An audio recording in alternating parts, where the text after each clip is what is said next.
Welcome. What's up? I'm showing live on my side. Is it showing live for you, Daniel? I'm seeing live. What's up, everybody? This is a spur of the moment, seat of the pants. Decided to do this tonight. Hopefully, we've got some folks out there that's here, some fans of the Nightmareland Chronicles, eager to hear the first chapter of Blind Spots, book 7 in the Nightmareland Chronicles. And I know we're going to have a Q&A, but Daniel, when are we going to get this book? When are we going to have this book in our hands? So I'm not entirely positive. I mean, come on, Leslie. You just got to ask, you personally. But right now it's just the manuscript. It's the first draft. I mean, I went pretty slow and careful with it. So hopefully it'll be pretty smooth. But I intentionally did not look at what I was going to read today because I didn't want to get caught up into like an overly revisey kind of mindset. So bear with me in that. If you see my eye twitch or something along those lines, then it's because I'm like, oh, I don't like that phrasing, or oh, something's got to go. But thank you, Kevin. Hey, Andrew, you made it. I hope your kid's feeling better. Hi, yes, Heidi. Heidi. Kate. Hey, nice little group guy. Should we give it just a couple minutes for people to trickle in before the reading starts? Absolutely. Yeah, I had no idea how far along you were on book 7. I didn't know it was almost ready or complete. So yeah, I've been working on it for over a year. This is actually this book took me longer to write than any book that I've written. It's about 81,000 words. So the second longest in the series by a pretty wide margin. In bookworm terms, how many pages is that? in the books as they're formatted, probably about 320. Gotcha. So like 100 pages longer than Sleepwalking, but like 140 pages longer or shorter than Lily, which were now are like 1 and 3. Thank you, Andrew. I gotta go baby face. I'm still not over Lily. I know, yeah. It's I get that a lot. It's always hilarious whenever I see someone tag you on Twitter that they're reading Lily, because then I just wait, because I know that inevitably there's going to be a follow-up tweet over the next day or so where they're like, I hate you right now, or how could you do this to me, or just the one word, why? Yep. I've gotten a lot of private messages that are very upset in regards to Lily. Yeah. Well, so I don't know is there want to maybe do a little bit of a Q&A now, just like a minute or two, or a couple questions if anybody has them, and then what I read might inform more questions down the road. But this way, if anybody pops in and sees that I'm already reading, then they won't just dip out because they missed the beginning. I mean, my main question was when. Okay. So I'll be candid with that the best that I can. My goal is to have more written before I release this first book. Because, and I'm not saying that like I'm going to finish it necessarily, but this new part is laying the foundation for so much of like what's to come, the way that Nightfall did for Lily and for all the books that followed. So I want to give myself permission to kind of mess with that foundation if I need to a little bit, just like a little tinker here and there. Yeah, I had some stuff that was like close calls with here, like a little piece of trivia would be, I had sent the review copies out very early for Nightfall, and then somewhere along the way I realized that it was John's mother that the lullaby was passed down through and not his wife, which is kind of like, it's a small distinction but a really important one for a couple little pieces along the way. because then it puts the lullaby as a part of John and Marshall's childhood.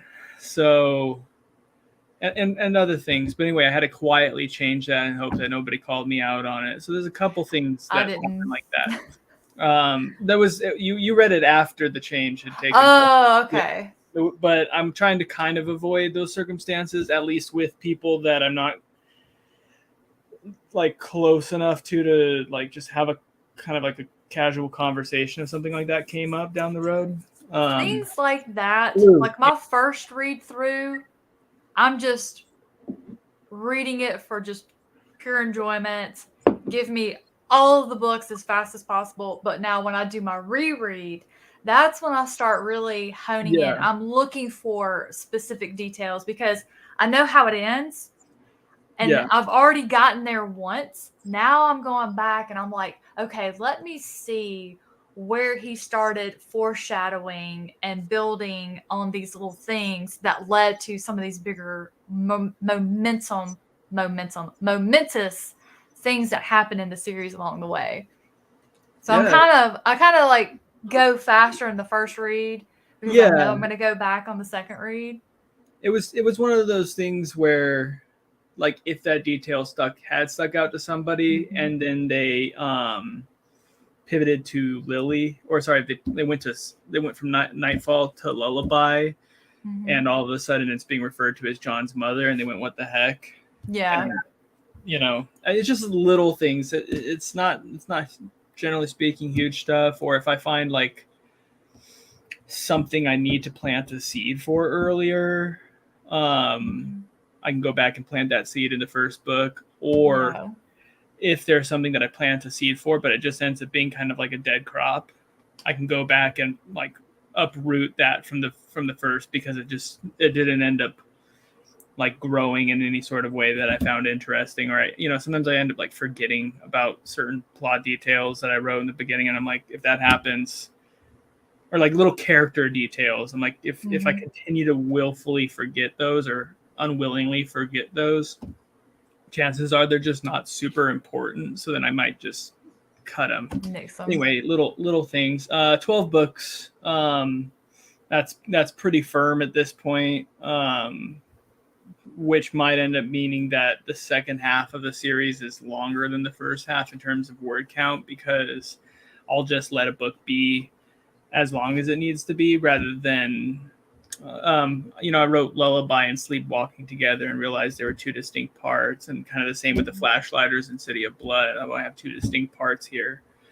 But then when I wrote Blind Spots, this volume 7, it turned out to be rather long.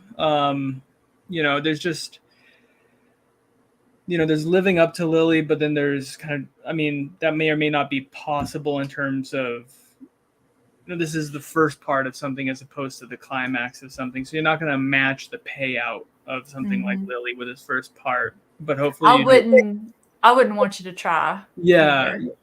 Hopefully you do honor to it. You show respect to it. Like the characters go through a lot of things at the end of Lily, and there's a lot of stuff. So in a lot of ways, this book is directly about the fallout from Lily, and new stuff too. But in any case, yeah, and that I agree. So I'm not worried about length anymore. I figure if somebody's along the ride for this, that's not to say that I'm like gonna just kind of like go off on tangents and let it become unwieldy.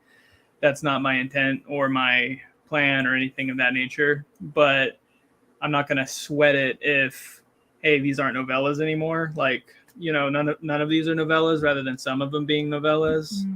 81,000 words is a pretty meaty sized book. It's not. You're not going to hear any complaints out of me, that's for sure. Well, perfect. Does anybody else have any questions before we get started, or should we just jump in? Can I ask one about audio and nature?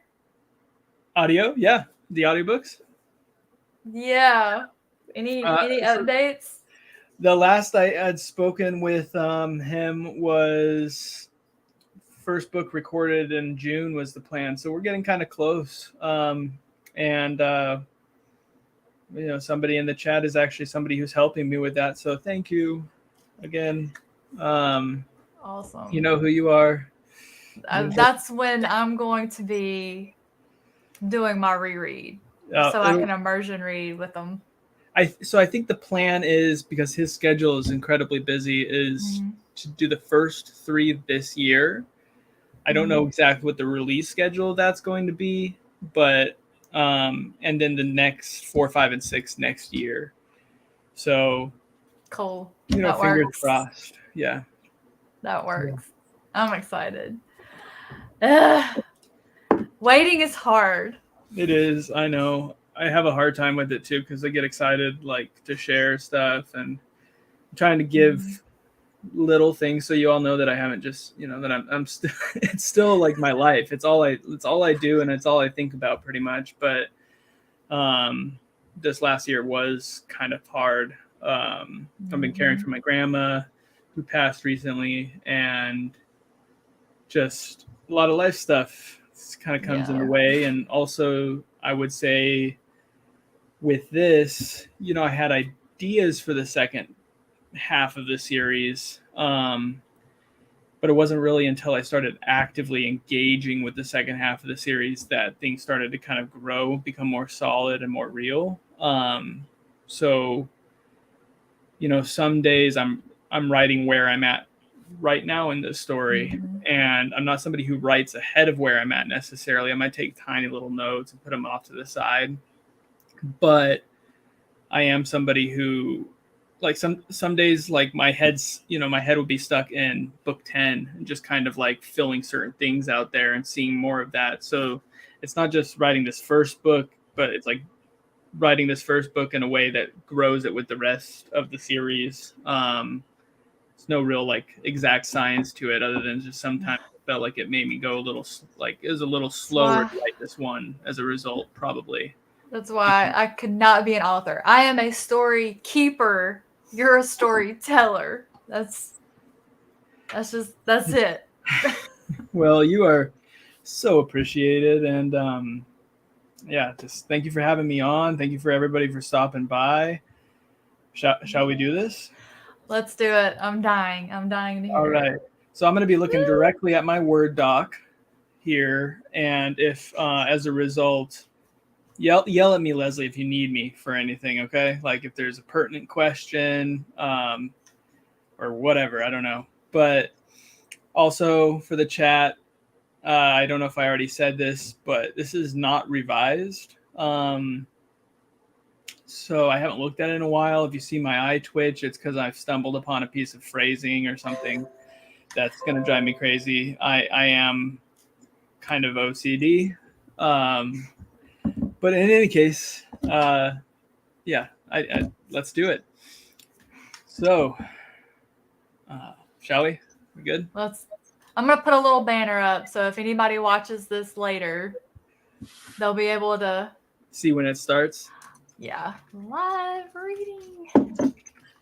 So this chapter is titled Before. It's not chapter 1. It's Before. Okay. Just give me that thumbs up with your voice when you're ready. Oh, hold on. There you go. No worries. Let's hear it, Daniel. All right. On the day it happened, Esther Adams, known to her city friends as C, like the vitamin, woke up hungover than she was pretty sure anyone had ever been, not to mention less than certain where she was. Somewhere cool and somewhere cool and dusty smelling. A downstairs somewhere with lime green walls and carpet showing pale gashes of cement. She absorbed these half-formed details through a stuffed nose and gluey, unfocused eyes. She'd been sick since leaving Boston, sick since always, which was part of why she'd made such quick pals with last night's Fernet, although really she just liked Fernet. Still, she hadn't gone that hard, had she? Her heavy eyelids restuck themselves together, and she saw it again, or some of it, starting with the greyhound that had dropped her off at the station just as sunset was bleeding all over everything and shadows filled in all the empty places where the light could not reach. There were a lot of those places in Idle, Iowa, with its spired church and red brick storefronts and picturesque white pavement streets. There were a lot of those places everywhere in Esther's experience. The world was full of dark little corners where bad thoughts and ill intentions collected like mold. And as she'd stood there beneath the great bland redness of the sky, observing the small town that had occupied her dreams for so long, she'd felt her tribulation for having made it, for having finally arrived, slowly wane until all she'd felt was cold. Idle looked cute, like something off a postcard people might send home to their loved ones. But she knew the truth. She knew what sat at its outskirts, fat and indolent, a well-fed tick latched onto the rich flesh of Iowa's farmlands. She knew evil. Of course she did. They shared a last name, after all. And so, I lost my place. And so, standing there, feeling the chill come over her and the fear underneath the chill, she dug her remaining $16.73 out of her tote and gone over to the liquor store sitting catty-corner with the bus station. $16.73 wasn't enough for a grown-up bottle, but it was enough for a kiddie bottle if you had a bum to do the buying and offered to share some in good faith. Yeah, that was how it started, with a bum. It'll had those too, everywhere did, and half a pint of Fernet. But there was the rub. Half a pint of anything wasn't enough to pack up her memories and tuck them in a suitcase or make her thoughts swim in oily circles. Esther made herself squint at those lime green walls and that ancient carpet again. It was an effort. The more she tried to wake up, the more her head said, no, thank you. Let's just pull the blinds and forget. Dirty morning sunlight streamed into the room from somewhere high up behind her, or at least high up compared to where she was now. The floor? No, too soft to be floor. A couch, then. She shifted her body, also an effort, and something plonked loudly onto the exposed cement. The overflow pumps in her brain were beginning to work. She was becoming vaguely worried. The thing about bums, other than their ability to procure cheap booze and the companionship and misery that they offered, was they didn't have homes, or they didn't have houses. That was what made them bums. Where am I?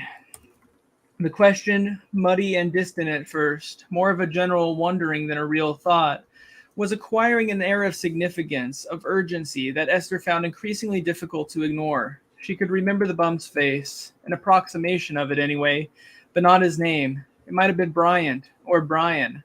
Nice enough guy, kept his hands to himself, to Esther's pleasant surprise. That was what the screwdriver in her clutch was for, in case he had other ideas. That, and if a cop got on her case, there was something to find. You had to give them something for their time. You had to let them feel a little right. This was true for cops and for other men, too. A runaway girl like her, a runaway black girl, she drew attention. She required searching. The screwdriver kept them from looking very hard. They founded it and mollified them, made her the right-sized jigsaw piece for the vagrant-shaped idea hole they had of her in their head. And usually she got off with a warning, a go on back to where you came from before you get yourself hurt, kid. It's a big bad world out here and you ain't tough enough for it, not by half. Without the screwdriver, they would have gotten suspicious and searched further, and then they might have found the sharp, pointed knives bundled tightly around her right forearm. And those you didn't get a warning for. Those got you the back seat and the cold cell and a phone call home, if you had one. Esther sat up on an elbow, fighting the quicksand pull of the cushions. The couch was one of those 70s relics people tossed into their basements instead of throwing away. But it was also the one comfortable thing about her situation, which, according to the low, anxious thrumming in her body, was not a good situation. Not at all. She spotted the fallen Svedka bottle lying empty on the floor beneath her, and she understood more than she wanted to in that one single glance. She'd only been drinking seriously for 2 or 3 years, but she knew well enough that when the bottle you woke up next to wasn't the same bottle you tucked in with, things had gotten out of hand. Footsteps thumped quietly overhead. She was up on her feet in a flash and then frozen in place just as if she had never moved at all. Her heart pounded. Her mouth was dry. A person, upstairs, moving around. And why not? Why the hell not? Someone must live here after all. Her gaze shot to the 2 narrow windows letting sunlight into the basement. The sunlight wasn't entirely dirty, she saw now. Some of it was spick and span and pretty as sunlight could be. Because one of the windows was broken. Because she had broken it. Because this was a stranger's house. And oh God, she had to get out of here. She had to leave this place right fucking now. Instead, she looked down numbly at her black leather riding jacket. Absolutely the coolest thing she had ever owned. Not that she had anything to, ride. The jacket had been given to her by an older boy who'd wanted third base, but only got second. There were studs on the shoulders and all down the back. A tiny, grinning skull dangled from the zipper. Pretty sweet, that skull. She had dubbed him Smiley, as in Smiley the Skeleton, although she would never have admitted this to any of her back-home friends, who would have laughed good and hard at her for something so childish. Less sweet and brand spanking new was the small, wicked tear running underneath the right breast. She must have torn it crawling into the basement. Shit, shit, shit, she whispered, pushing the flap closed and holding it. Like that would make it any better. Like that would fix anything. When she pressed down, she felt the cooling, sticky dampness beneath her shirt and realized without caring that she had cut herself too. Her jacket.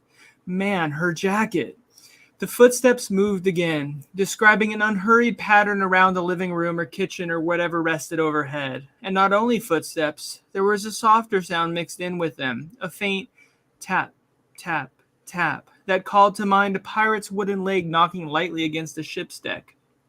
She came unstuck all at once and jerked away from the couch, barking her shin roughly on the coffee table and disturbing the blue piece of paper propped there.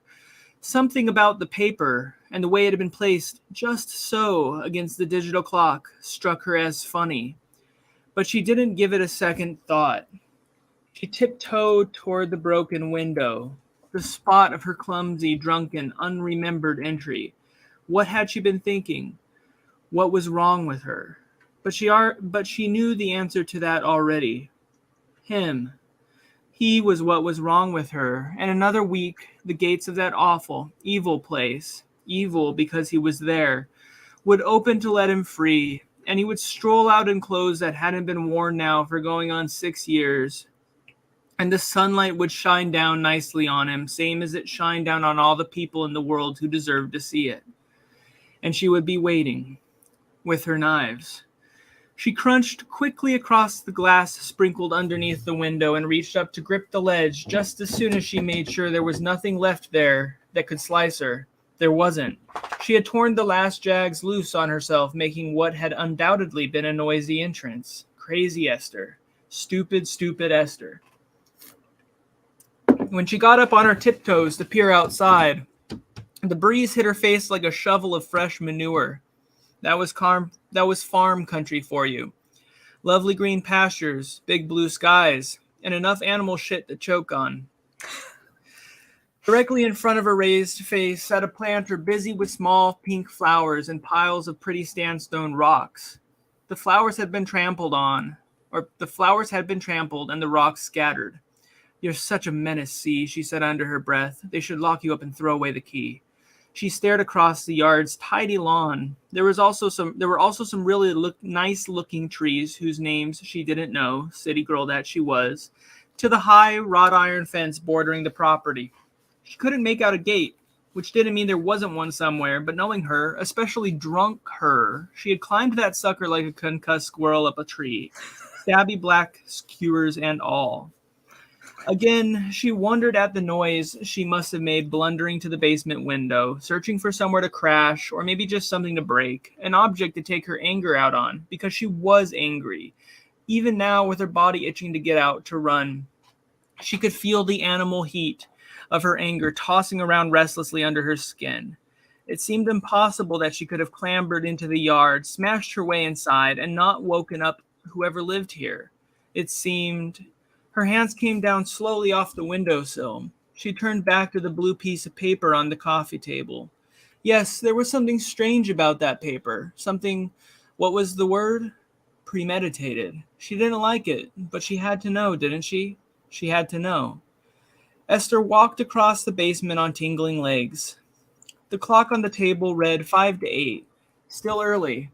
Back in Dorchester, her mom would be getting home from the hospital and tucking herself into bed with a nice large mug of wine to help her sleep after another long night of ER unpleasantness. Assuming her mom wasn't still looking for her, unless, of course, her mom had never started looking for her. It was hard to be sure. She would have liked to think Mother Dearest had put forth at least some minimal effort in tracking her down. Not that it would have done any good. Esther didn't have a credit or debit card and had smashed her old cracked iPhone before getting on the bus at South Station. But, well, it was hard to be sure. Lucretia Eleanor Adams had never shown much interest in the whereabouts or well-being of her daughter. Esther reached for the blue piece of paper lying face down on the coffee table. She picked it up, turned it over in her hand. On the front side, the side that had been positioned towards her on the couch, was a note written in flowing, not quite cursive letters. My home, surprising as this might seem, does in fact have a front door. You are more than welcome to use it, should my poor basement window not seem as appealing to you in the morning as it did in the night. What a start you gave me. And then in parentheses, I eat breakfast at 8. I will make enough for 2, just in case. By the time she finished reading, the fingers of her free hand had crept unconsciously to her right forearm and begun to pick and pull at the sleeve of her jacket. She could feel the knives sheathed underneath, their slender handles, their silver blades, each one exactly the same and perfectly balanced for throwing. Touching them, feeling them, calmed her. She was okay. They were still there. She was okay. The jackrabbit beat of her pulse settled. The acid at the bottom of her throat went back down, leaving a low, residual burn that she could feel all the way to her heart. She had been watched in her sleep. Studied. Touched? No, she would have felt that, would have come awake to that, guaranteed. She was okay. She could crawl out the basement, retrace last night's ungainly steps across the yard, and put this house behind her. Find a place to hunker down, get her bearings, set her head on straight again. Idle, Iowa, the Denlow Correctional Facility, June 7th at 9:15. She didn't need any complications. She knew exactly what she was here for, who she was here for, and it wasn't charity from some stranger or whatever else a stranger might have in mind. And yet Esther found herself looking not at the window but toward the basement's painted concrete stairs. There was a smell coming from that general direction. A salty, greasy, warm smell that her nose, stuffed as it was, could not ignore. It had been, and was the last time she had eaten an actual meal. Not Planters peanuts or Slim Jims or flat dog piss beer left unattended in the flatbed of some Hicks pickup truck. Des Moines? No, the Greyhound had only paused to let off a few passengers in Des Moines. Chicago? Cleveland? She had spent a hard night on the sidewalk somewhere, her thumb worn out from pulling rides. And there she had given in at last on the $50 tucked underneath the sole of her left Converse sneaker for the trip home. But this minute she couldn't remember where that somewhere was, only that the streets had been dark with summer rain, and she had been wet and cold, then hot with fever, and finally cold again, shivering. And the only way out of the drizzle had been to buy a waffle and cup of cheap diner coffee. And that had been in Toledo. What a fucking name, Toledo. Nearly 2 nights ago now. A lifetime. Her voice came out pinched. You can't seriously be thinking about going up there, see?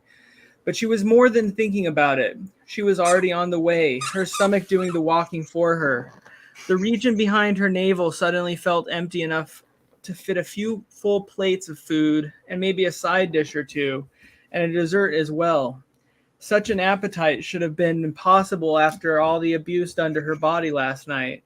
But Esther Adams was 15 years old. Sorry, the dog, How, buddy? Right now? He's like, yeah, right now. And there is no resilience on earth like the resilience of 15.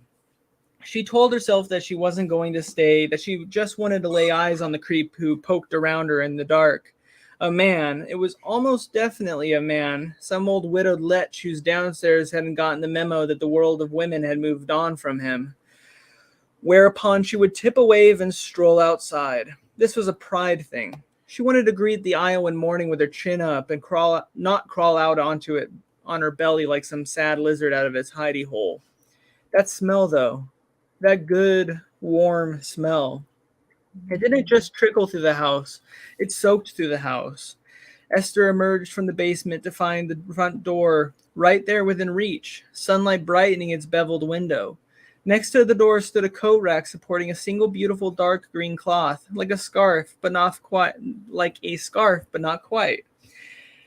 She knew the name of that particular kind of cloth, or she had known the name before this moment, standing torn with indecision in a stranger's house. The careful manner in which it had been hung suggested a degree of respect, perhaps even reverence.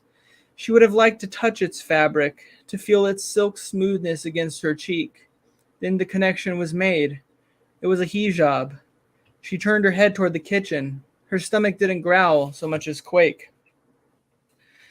"I hope you don't mind butter in your eggs," said the woman sitting at the trim two-seat table. She had fair brown skin and dark, observant eyes. A hint of the Midwest resided in her voice and nothing else, which surprised Esther, who had expected something further east.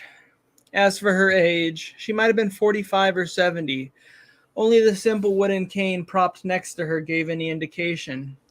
Esther thought of the tapping she'd heard from the basement and felt a pang of guilt. Coming down the stairs in the night must have been difficult for her, if she was using a cane much these days. "I'm sorry about your window." The woman motioned somewhat disinterestedly to the chair across from her. A plate had been set there. The plate was steaming. Esther sat. The eggs were crispy and golden, with enough grease on them to make her gut forgive the night before. She made herself go slow. She tried. When her dish was clean, the woman served her more without a word. A bird clock chirped above the sink. Esther flinched. The woman kept eating. Finally, they both were done. "So, what brings you to our quiet little town?" "My dad. He's getting out of Denlow in 1 week." "Nobody calls it Denlow here in Idle. To all of us, it's just the den." Esther didn't know why she said what she said next. Maybe she needed to say it out loud, to hear it out loud. "I'm going to kill him." "Is that so?" "Yes, that's so." The woman wiped her mouth with a napkin and then reached a slim, ageless hand for her cane. "I've got a cottage out back, although I'm afraid the bed will require a fresh change of sheets. I try to keep up with these things, really, I do, but my hip likes nothing more than to thwart me, and each new day seems a few minutes shorter than the one before it." Esther stared. "What are you wearing that look for, girl? A week is a long time. You'll need a place to stay." That was how Esther Adams, see to her friends, came to live with the outsider, Nura Samad, in the small farming town of Idle, Iowa, on the last morning of May. Less than 2 hours later, the night fell. You are terrible for that. Yeah. So I love it. I love it. Because the whole time you were reading, I was going, well, now, wait a minute. Our world is dark. Our world is dark. And now I see what you're doing. And now I understand the whole, we got one arc and now we have another arc. I'm excited to see how this is going to tie in. I love the two characters, both of them. But I do have questions. Well, okay, yeah, ask questions. And second of all, we can put it to a vote. I know I said one chapter. If you want more, if you want to see what's been happening to our others, I can read a little bit more. Screw it, fuck it. But if you're done with listening to me read for the day, I totally understand that too. But anyway, let's just see what people think. Let's ask some questions. Let's take a little break from that for a minute. And yeah. Carl likes it. Richard likes it. Thanks, Rich. Thank you, Shar. I think my favorite line in that was the one where you were talking about see the jigsaw puzzle piece fitting in. Love that. Yeah, the vagrant idea hole bit. Yeah. Thank you, Kevin. I'll give you more. So I think if I do read more, it's going to need to be 2 chapters because that closes in the right place for like a teaser. Also, I think they're not all. I don't know. Let me look. But I don't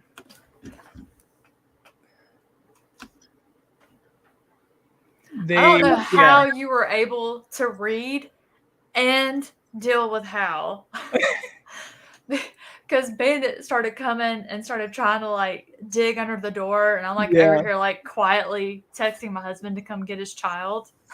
Hal knows when I got something going on. He only does this when I've got something going on. He's like, I want to be a part of it.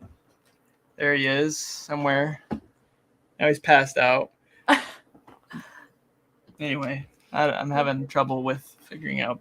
He's like, you're not reading. I'm gonna sleep now. It's nap time. Like, it's all good. I got my attention. You all know I'm here now.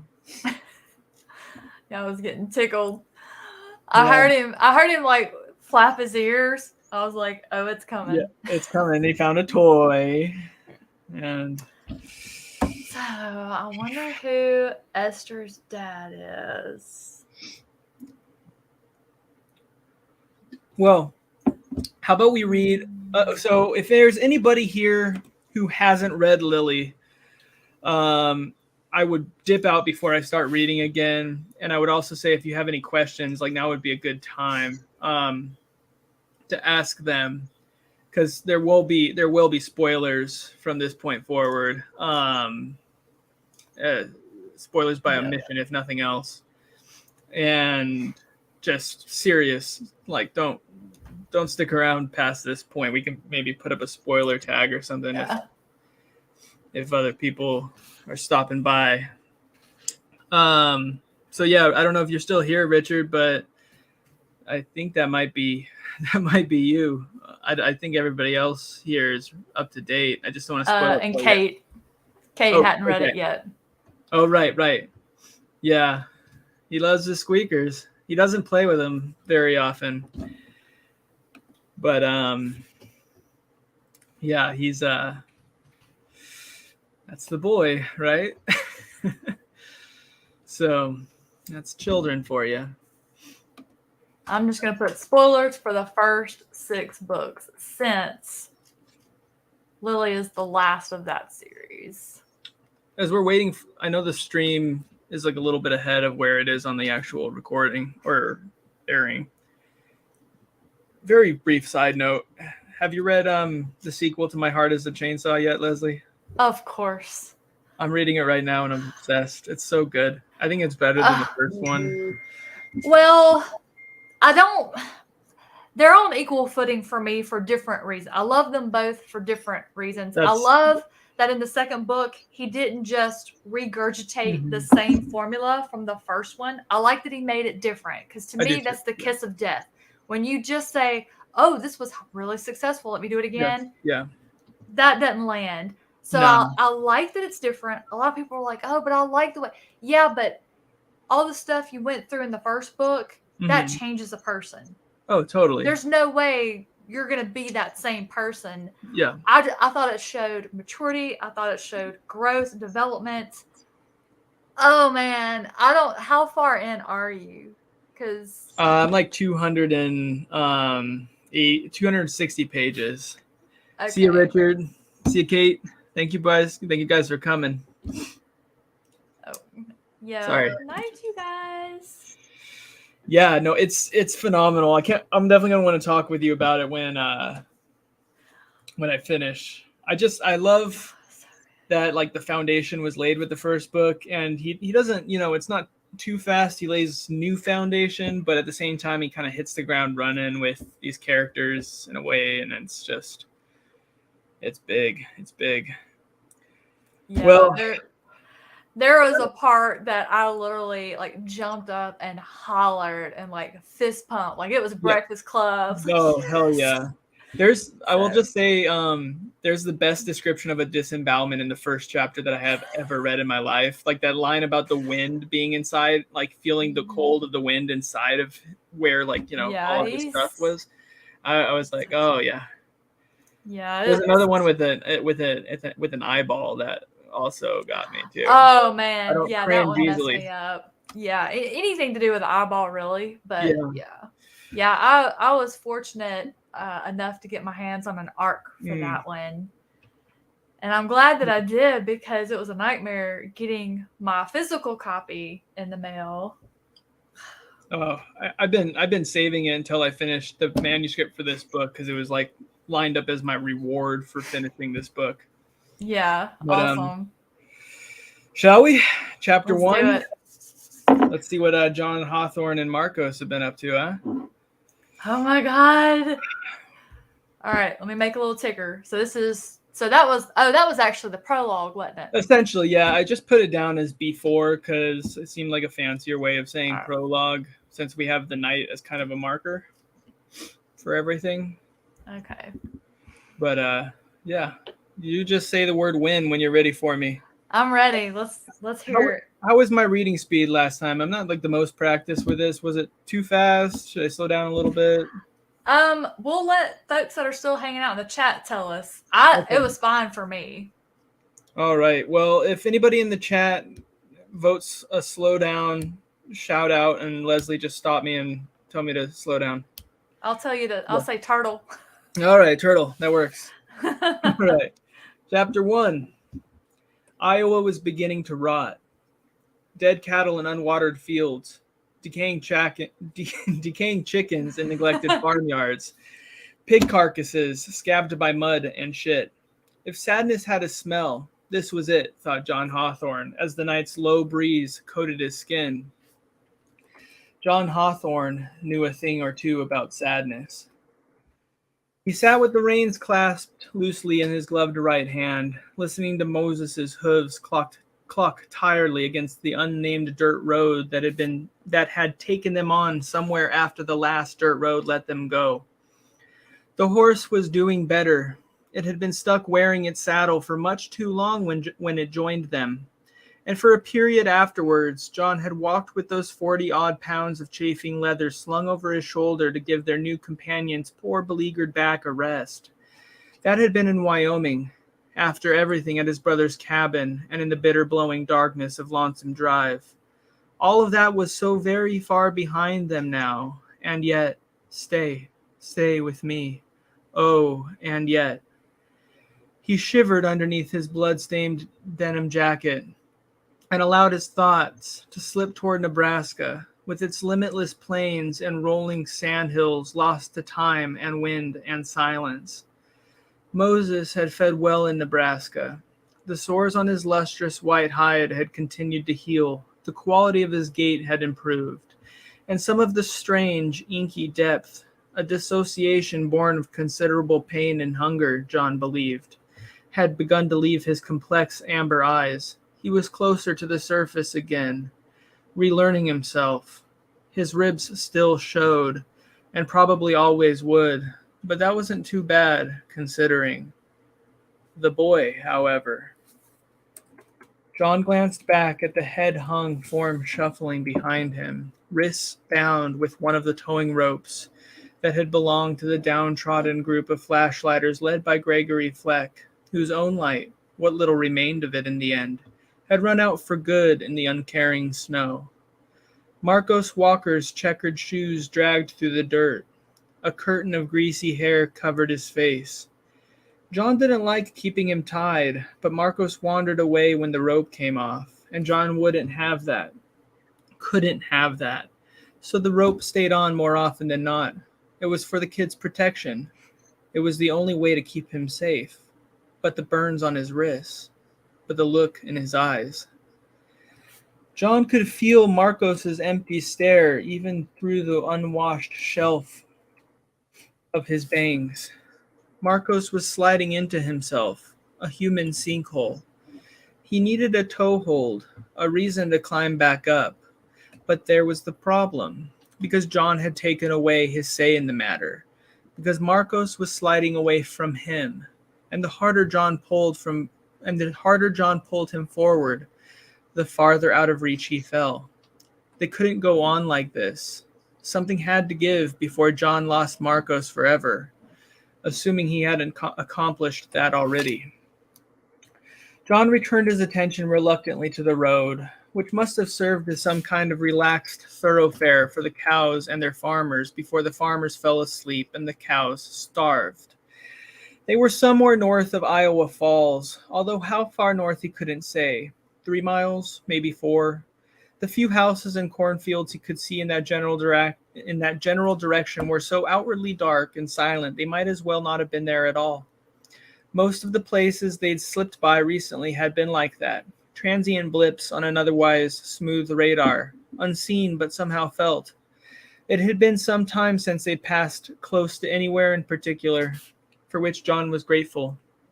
If it were up to him, they'd ride unnoticed all the way through Wisconsin and find themselves a boat to take out onto Lake Michigan, one large enough to accommodate a good-sized horse. He'd given the subject a great deal of thought.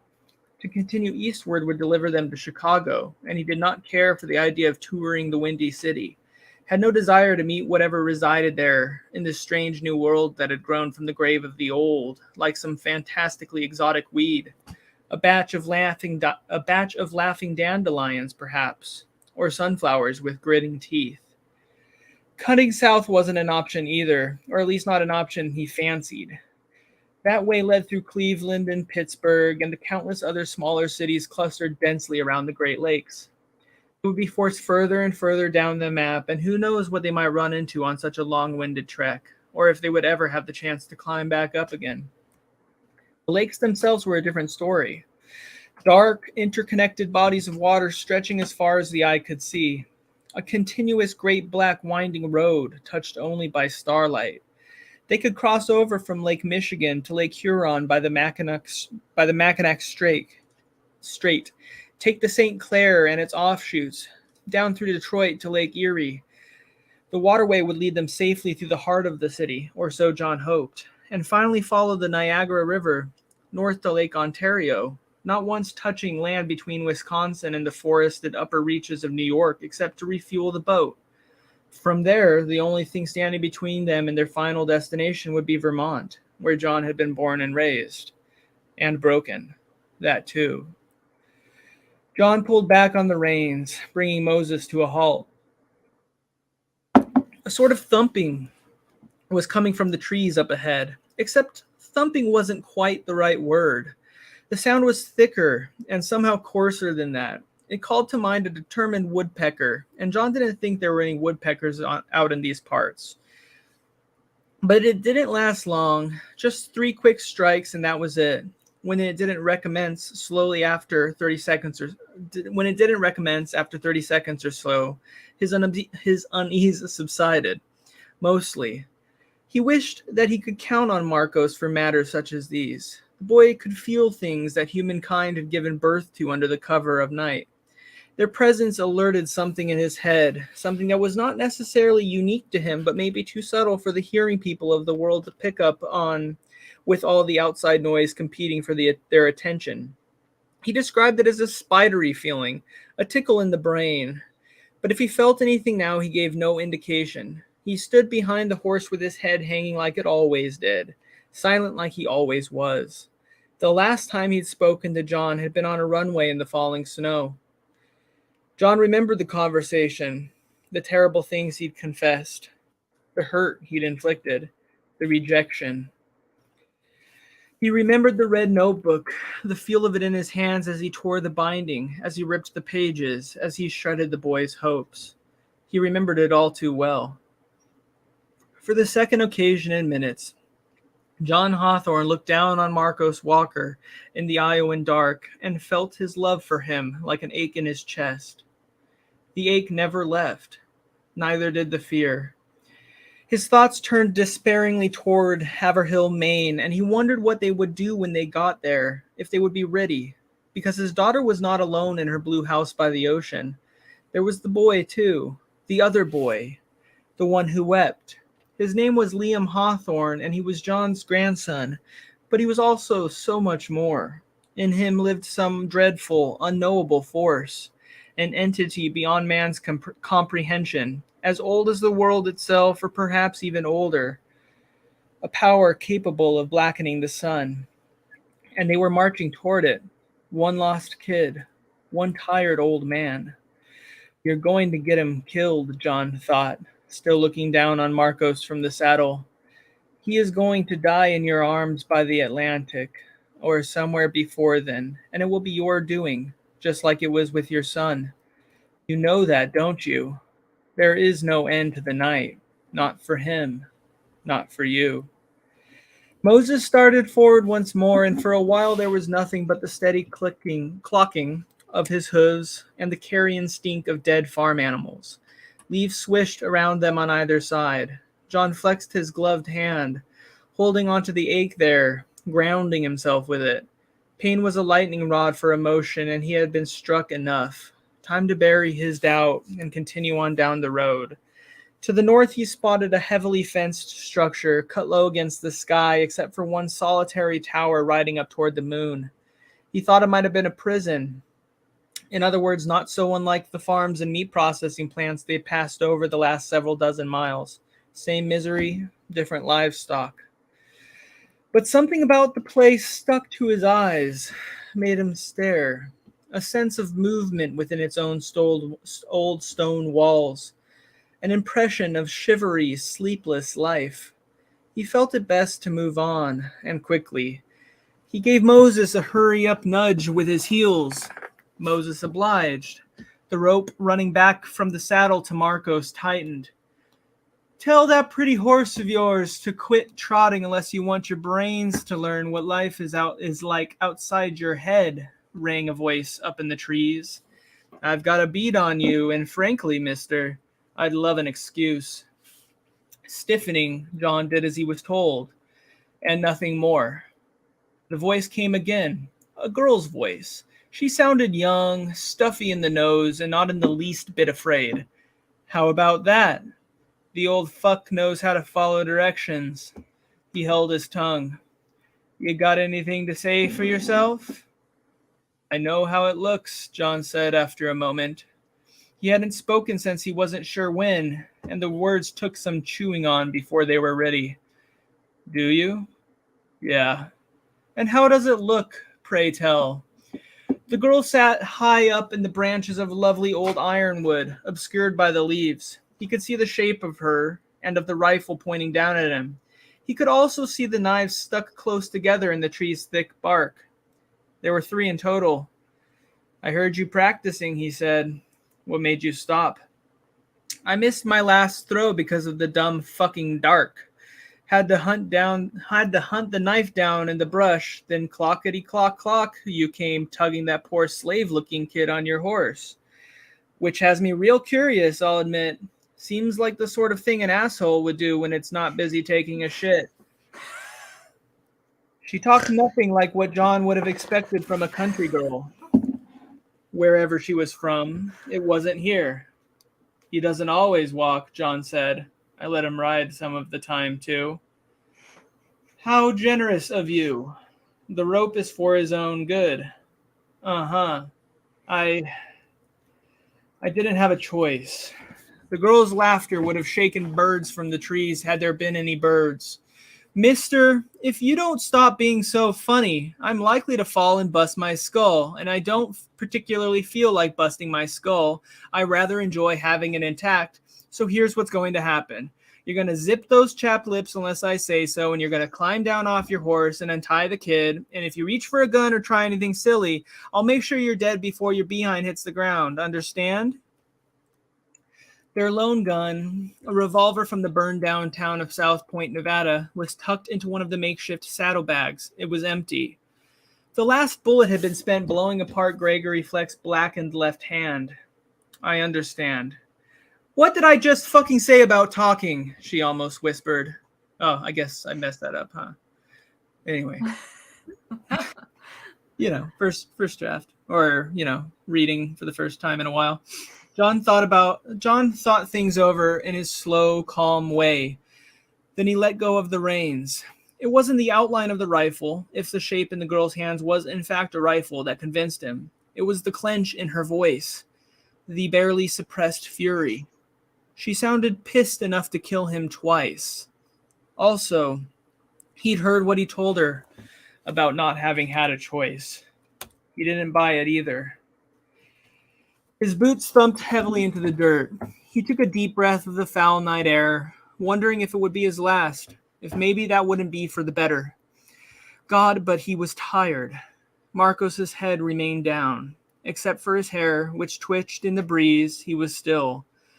John untied the knots from his wrists, but didn't let the rope fall. He had an idea of what would come next. He was right. Your turn, the girl said. I can't do it to myself, he answered, not caring whether she shot him, half hoping she would. You'll have to come on down and give me a hand. That's not happening. What then? Have him do it. And if he won't? There were periods where Marcos wouldn't walk or eat or even sit up straight enough to stay in the saddle. During those spells, all John could do was drape him over the horse like a sack of grain. Only grain didn't bruise. If that's the case, well, I'll probably have to pull this trigger to keep from imagining whatever you did to fuck him up so bad. John took Marcos by the chin, lifted his head, and gently brushed the scar out of his dirtied face. It was a face worth lingering on, even with the long, unforgiving scar curling down across its brow. When he held up the towing rope where Marcos could see it, the only recognition in the boy's downcast eyes was the recognition of that cold, dark thing between them, that memory of snow and shadowed windows, of Wyoming, of her. Then, deep down, something shifted in Marcos's gaze, and John glimpsed him in there, the dimmest sliver of him, as if looking up from some place the moonlight could not reach. It wasn't much, but it was a start. It was a start. Hey, kid, John said in a voice that had grown suddenly and uncharacteristically hoarse. Good to see you again. Chapter 2. I knew I was going to love Esther. That has to be her in the tree. Love her. That's good to hear. I'm glad to hear that. I hope Marcos comes out of it. I feel it. I feel it. Like, man, me and that kid went through that together in Lily. Yeah. That was rough. I cried so hard over that. And I can't imagine what he must have felt like going through that. Yeah, I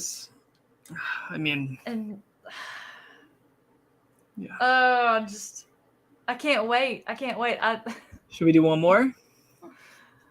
I would say.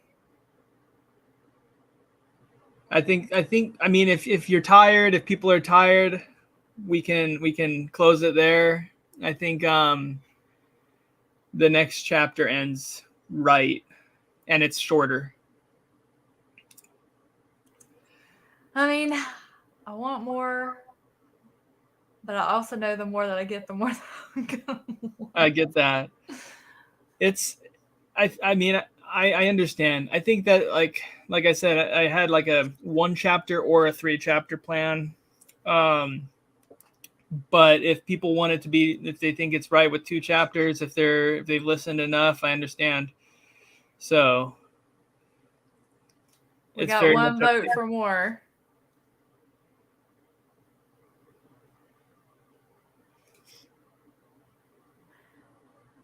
Yeah, anytime there's a jail involved in a horror story, it's chef's kiss. That's good to hear, Absolutely. because it's going to be important. Oops. So, yeah, the next chapter is, for reference,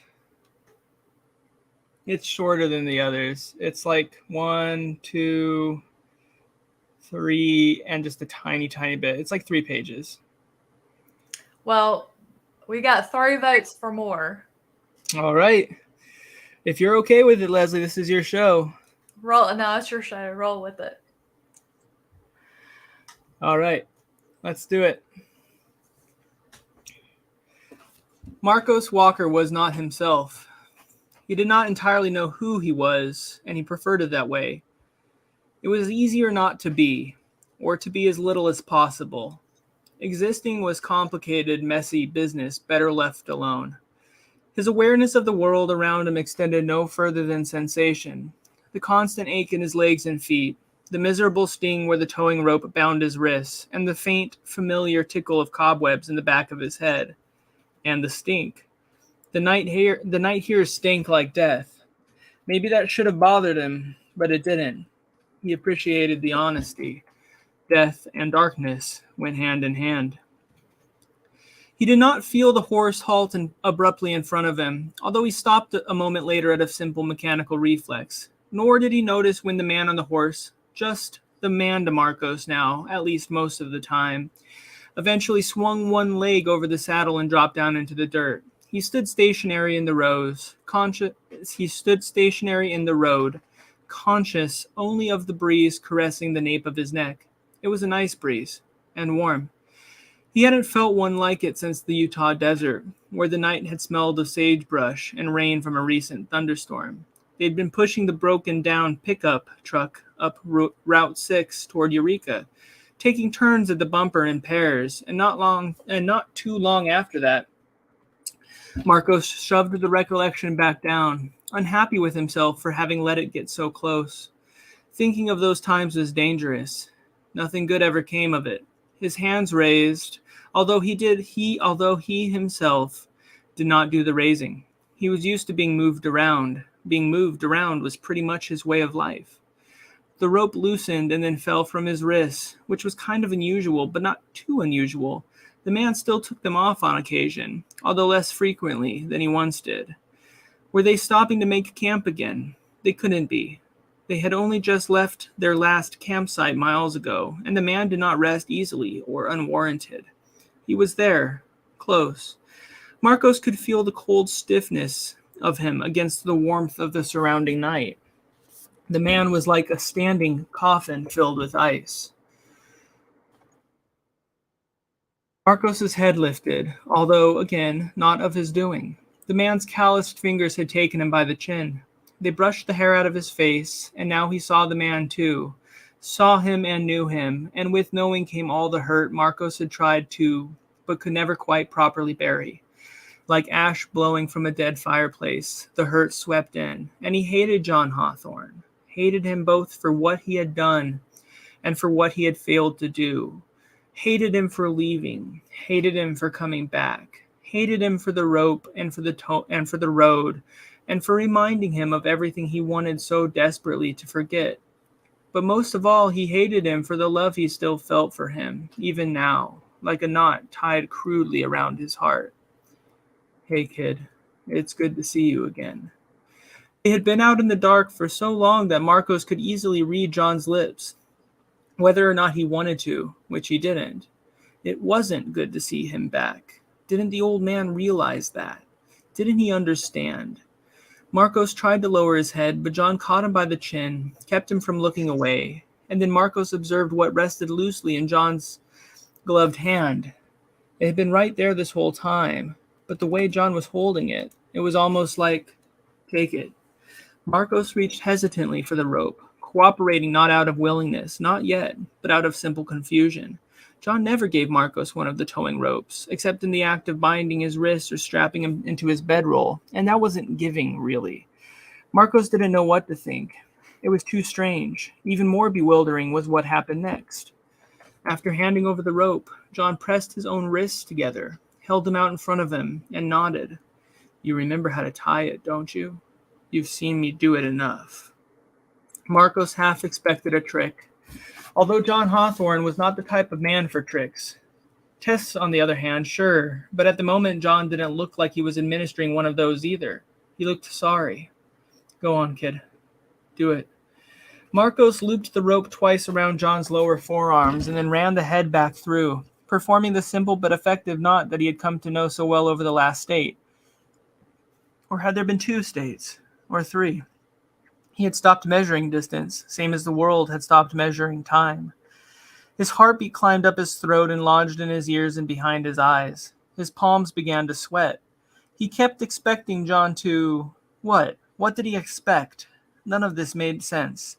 They were standing on some forgotten dirt road with trees swooshing lazily around them and starlight glimmering sharply overhead, and he was putting the ropes on John. After all the walking, all the riding, all the wind-blown campfires and cold river washes, after the mountains and the plains and those dusty, scrubby hills which had seemed to go on forever, after all of that and so much more, he was putting the ropes on John. The realization hit him as he finished cinching the knot, and suddenly it wasn't enough. Wasn't nearly enough. He pushed past John, left him standing at the end of his short leash, and attacked the saddlebags. They didn't contain much. The sum of his and John's possessions amounted to a small cast iron pot for cooking the food they managed to forage, plastic jugs refilled from rivers on the occasional rain, a solitary bedroll for Marcos, as John himself did not sleep and no longer bothered to pretend, and a few additional basic necessities that they had accumulated along the way. The bedroll was from the flashlighters, same as the towing ropes were from the flashlighters, which was another detail Marcos tried not to think about, for thinking about such things led to thoughts of broken glass and bloodied windowsills. And there were tears in his eyes now. He was nearly crying, although whether from pain or joy or some blistered emotion in between he did not know. His rummaging hands found the empty revolver that once belonged to Sheriff Feldman and cast it thoughtlessly on the ground. Not that. He didn't want that. His heart burned. His wrist burned. He was a red-hot boy flame lighting up furiously under the night sky. And there they were, right where they were supposed to be. He grabbed the remaining ropes left over from the abandoned trailer on Lonesome Drive, that long, rambling road into the Wyoming range where the night had shown its best side and its worst. The ropes were tattered, but still plenty strong. He needed every last one. Maybe then it would be enough. Maybe. John had not moved. He waited with his back turned to the horse, staring the way they had come.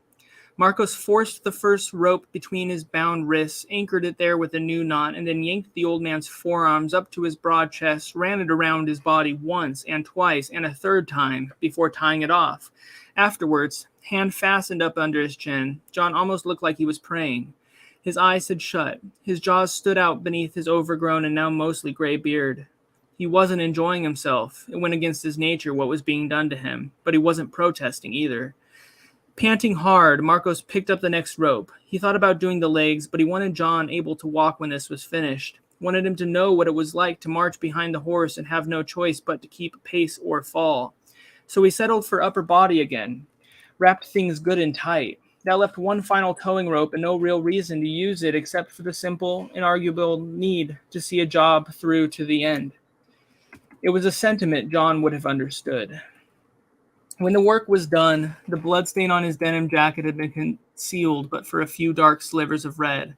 The rest of his torso, together with his folded arms, had been confined so securely by the thick fraying nylon that he could not appear to draw a comfortable breath.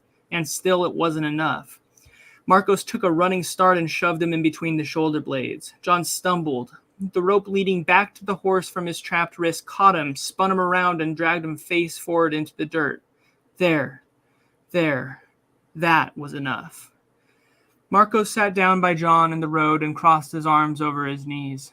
He was a 13-year-old boy in the middle of the decaying Midwest, alone with a rough-hewn old man who was not quite his father, and a beautiful white horse whose name he had never learned. And he was himself again, for now. Leaves swished, stars bled their pitiful white light down onto the world. And gradually he became aware of the tickle along his brainstem. as if someone were very lightly dragging the strand of a cobweb through channels never meant to be explored. He knew this tickle. He had been feeling it long before John stopped the horse. There. It was coming from over there, from the low, dark place beyond the trees. Marcos looked toward the building, but not for long. It was a bad place, maybe even the kind of place that had been bad before the night. He didn't like how its fat stone body hunkered down against the land like some sort of crouched animal, and he liked the tall black tower presiding over the walls even less. That tower, which seemed to reach hungrily after the moon. He could almost imagine it looking back at him. Where the hell were they? And what could have happened to John to cause him to untie the ropes and hand them over to Marcos? Then a branch dropped from one of the bigger trees alongside the road, and a teenage girl followed it to the ground. She swung down, a foothold here, a handhold there, not working too hard at it. She was tall. That stuck out to Marcos first, how tall she was and how strong. Her hair was buzzed down to the scalp. Her skin shone like smooth, dark lake water in the moonlight. She landed flat on her unlaced Converse sneakers, not looking his direction yet, and went over to the trunk where a trio of knives were stuck like darts in a dartboard. She wiggled them loose one by one and secreted them away before turning to retrieve the discarded branch from the brush where it had fallen. It seemed to hold some special significance for her, although Marcos didn't have the first clue why. She waggled its length at John, who was bleeding from the nose and beginning awkwardly to sit up. Figured for sure you were going to call my bluff, she told him. But hey, what's a gun when you've got a stick? A small, rueful smile touched the old man's mouth. So, Marcos thought in stunned amazement, the question wasn't really what had happened to John so much as who. The kid mummified you pretty good, didn't he? Serves you right. She tossed aside the branch now that she was done teasing John with it, checked the revolver for bullets. This required some shaking and smacking around of the gun, as she didn't seem entirely sure how all its pieces fit together, then shoved the weapon into the pocket of her leather jacket for safekeeping. And what a fearsome jacket it was, especially with the tiny jagged tear running underneath the right breast. A happy skull grinned from the big metal zipper. Sharp silver studs glinted on the shoulders. Their presence suggested touching her would be painful, and perhaps, it occurred to Marcos, that was exactly the message they were intended to communicate. She stopped in front of him and cocked her head to one side like she couldn't decide what she was looking at or whether it was worth her time. I'm Esther, she said finally. Esther Adams. You can call me C, though, on account of the vitamin. Marcos found her terrifying. But maybe, he was surprised to discover, after a brief assessment of her outstretched hand, maybe not so terrifying that he needed to retreat down into himself again. At least, not right away. Oh, you threw him a lifeline. He deserved it. That poor kid. He's been through it. Yeah. Now we have to wait. Now the waiting game begins, and it's gonna be hard. Yeah. Sorry, I was just catching up on the comments. Thanks for listening. That was pretty good and long. I don't know if you're tired. If anybody has any questions,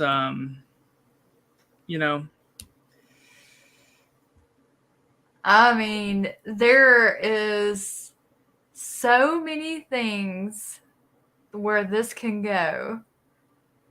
And I hope we're going to be dealing with a jail full of sleeping or inmates that died in their sleep.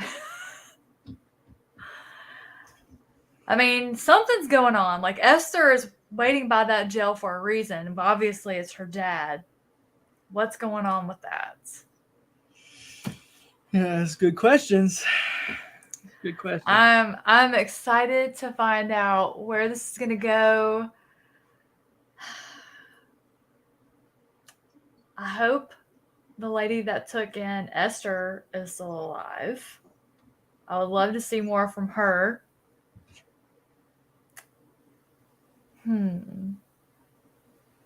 Oh, wouldn't she be sweet with Marcos? I better not get my hopes up. Yeah, that's a lot of food for thought. That's gonna be fun to drive myself crazy thinking about while waiting for that one to be out and about in the world and in our hands so that we can. Yeah.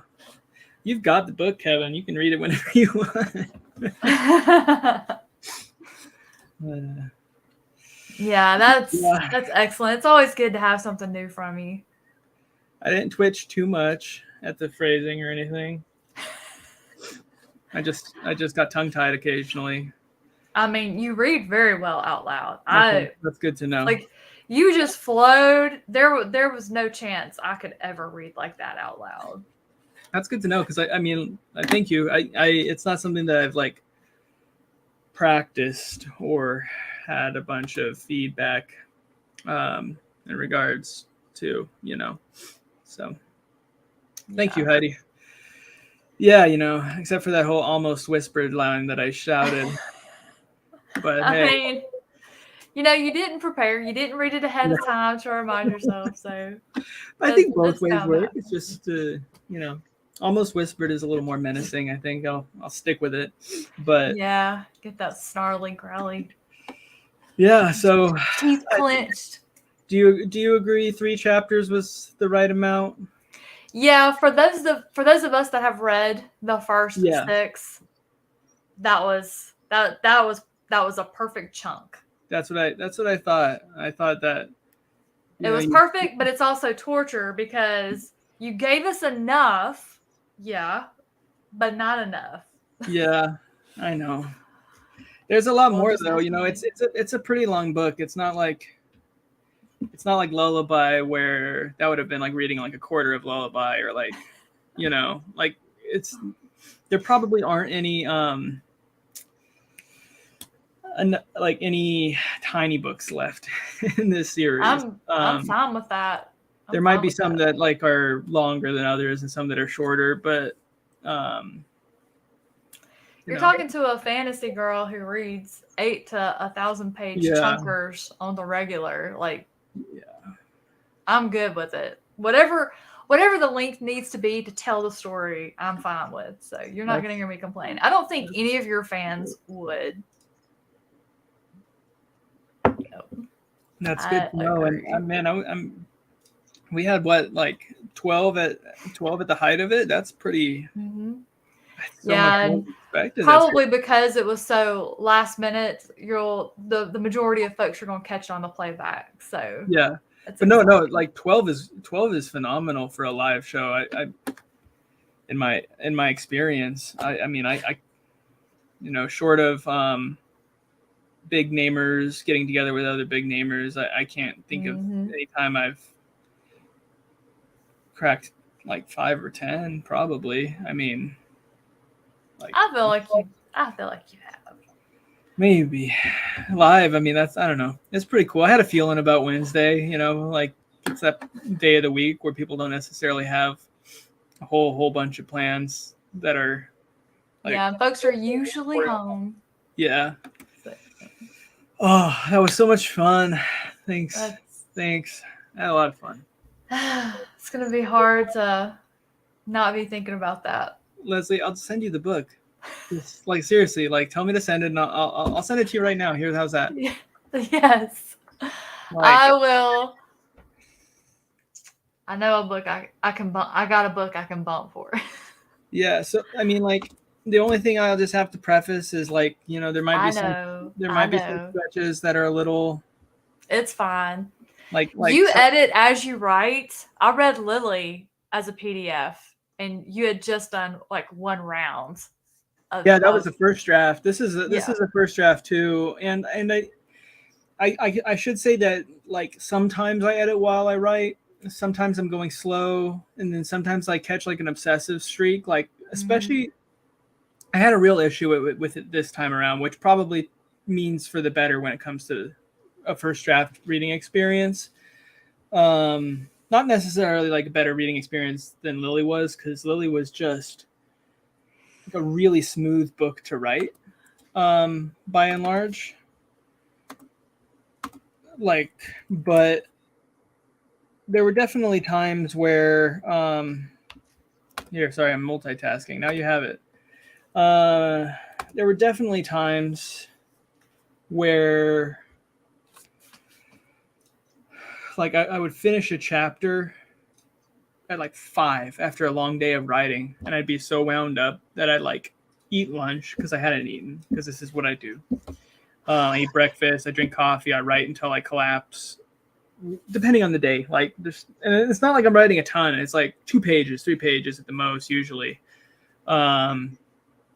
Or sometimes it's a lot less than that. Like, I mean, I'm not a fast writer by any means. Like some people are. I don't really want to quantify or qualify it. I have my system. It drives me crazy sometimes. It makes me really happy. It works though. It works. But then I'll like sometimes like at the end of a chapter I'd catch like sort of an OCD hair, and I'd be up to like 1 a.m. revising, like just picking at stuff after like a long day of writing, and then I'd like be burnt out. I'd have to like recover for a few days and pick up kind of where I left off. And sometimes at some places in the book, generally speaking, if the writing is a little jankier, it's because I managed to ignore that like particular gene in myself for whatever reason. It was just a little quieter. Mm-hmm. And so if you run across parts like that, it's draft stuff. But you write so well. What you may consider something that needs revising or editing, I would be like your writing is top notch. So I probably won't notice and will love it as it is. I mean, even when I'm going fast, I'm going a lot slower than, like, I see a lot of people on Twitter who are like, yeah, a couple hour session, like 6,000 words, like, or whatever. And for me, I've it's always like, wondered though, are they quality words? Like, out of that 6,000, how many of those actually make it to the final draft? If it's only 1,000, then you're. I believe it's quality with some. I mean, I really don't know. I know like Stephen Graham Jones, it's got to be pretty quality. Well, I mean, he's written like 50 books. I'm sure he can. When he has an idea, he can just sit down and just hone in on it. This isn't me like patting myself on the back or disparaging anyone. I just think that like it takes an incredible kind of talent to write fast and well. I don't write fast. I like to think that I write pretty well. When I, for me, it's all about just like trying to connect with the characters in each moment.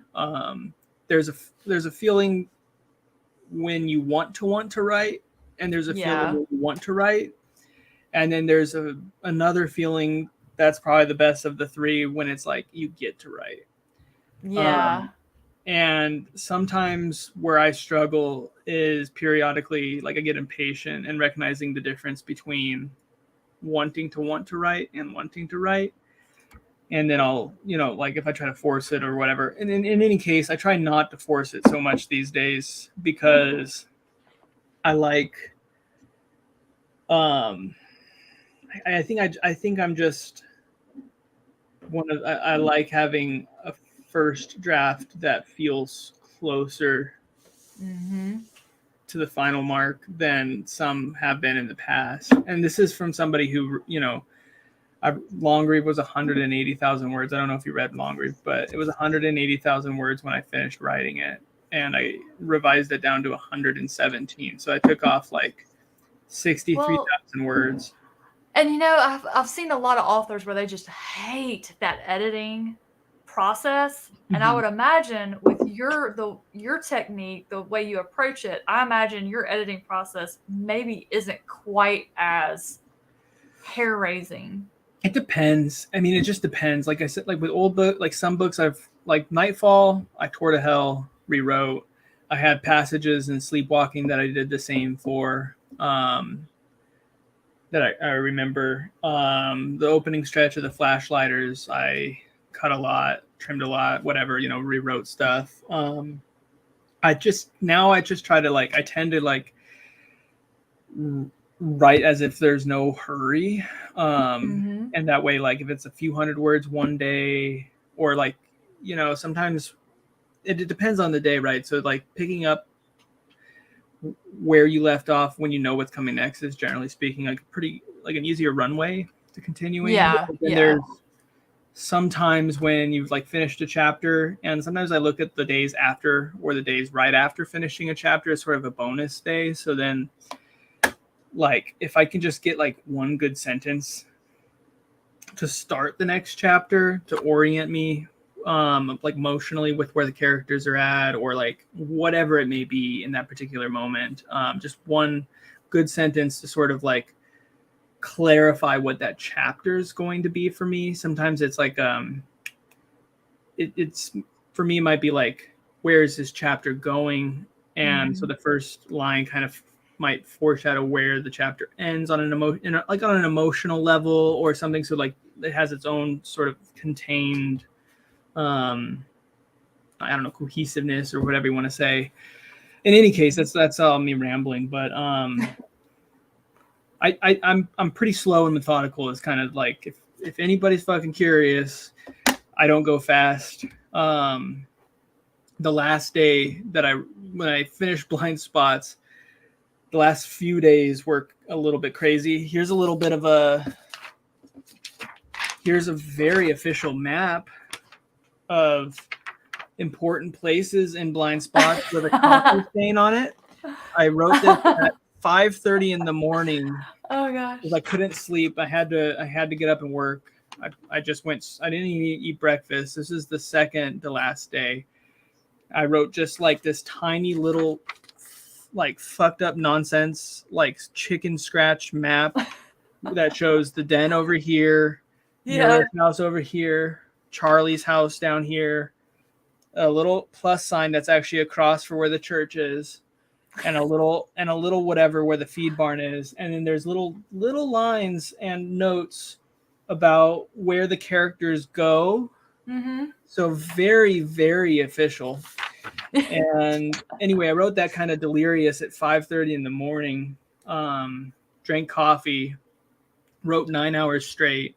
Wow. And then the next day was the last day. I woke up tired, not sure I was going to be able to do it, but I went straight to coffee. I started revising, and then I ended up writing, I think that day, like 4 to 5 pages. Every time I started to taper off, like the first time I started to taper off was around like 5 hours into writing. I went and I got a big bowl of granola with chocolate chips and almond butter and just spiked the fuck out of myself with that. And then that started to wear off around like 4:30 or 5. And then I just made another cup of coffee and was like, I'm going for this. So going for that finish line today. And it was like 12 hours solid that I wrote that day. And but again, I couldn't do it. Like that was maybe 3,000 words.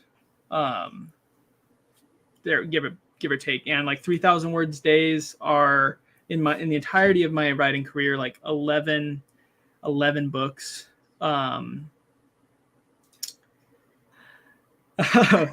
Somebody wants a map giveaway? Yeah. All right. I mean, you can even see where I scribbled out Charlie and was like, no, he's a little further down. Like, or where like the same with Nura, I was like, nah, she's a little further up. And it's very rough. That's super cute though. Everybody wants that. But like 3,000 word days are like I've been writing since I was 18, just like 15 years now. Like writing seriously, like I've got 11 books, maybe 7 of those are novels, and then 13 if you count the trunk novels. And I could probably count 3,000 word days on like one hand still, maybe 2 hands. In any case, like at this point, but like very, very few and far between. So moral of the story is it's going to be a little while. I'm sorry. I'll try to do things that, are fun every now and then. Maybe if I could think of other things like this, hangouts, whatever. We're more than happy to wait. But like, I'm doing my best. The point of the story is I'm still living this. It's like I don't have any other life beyond this really at this point. So, all eggs in one basket. Yeah. Well, I'm happy now. I have a coffee. So. Yes, you do. And I'm really excited to hear what you think about it. I mean, I think I went slow enough that like I got most. I mean, like there's like little things will get tweaked, and there'll be parts that get revised. But in general, I, you know, Yeah, you got I fully expect it to be 100% ready to go. well, just keep me posted. I mean, there's like if you want, I mean, not to say that like, you have instructions or anything, but Oh um, yeah, I'll let you know. like It's probably going to be towards the end of the month. I got to yeah, get some other yeah, books that I've you were already just got commitments for, but I have a secret project that I'm working on. ooh. And there's a book that's a part of that. There is no timeline on that, so I will 100,000% bump that book. It can wait. That's the secret project one. Yeah, the secret project one is just one. I came up with this little secret video that I'm making, Okay. and I'm reading 4 books for it. I've read 3. It's the last one. It can wait. Well, Nobody knows it's a thing. Nobody's expecting it, so just that sounds exciting though. That sounds really cool. I'm excited about it. It's fun if nothing else. It's funny what's happened with the reads with it too. So yeah, more on that later. Probably Yeah. next month now. Oh yeah. Well, yeah, definitely keep me posted. I mean, I have some ideas too with what I'm going to do with this series. Maybe I can talk to you about that after we go off live. Yep. Well, then we better go off live because it is getting late on my end. Yeah. And We'll probably release the couple people that are still here. Wow, we still got 5. Thank you all for coming so much. Yeah, thanks for joining us. Amazing. Well, we're glad that you all joined us. Got that sneak peek at the new one that is coming down the line. It's going to be worth the wait. It always is when it comes to a Daniel Barnett book. So I'm so glad y'all came. I'm so glad that everyone seemed to have really enjoyed it. I would not have expected anything less. Keep your eyes peeled. We might Daniel and I come up with some stuff for the series as it's coming out or coming close whenever we get a little nearer to the deadline or have an idea of when Blind Spots is going to be available for you all. I think we can come up with some fun things to do to promote that one. So y'all keep an eye out. I don't have everything in the description box. So when this goes up on the channel, give me a day or so to get everything filled in. We just kind of threw this up, had it ready to go. So I'll put where you can find Daniel if you haven't already found him on social media. Thank you guys so much, and we'll catch y'all in a future one. Thanks, everyone.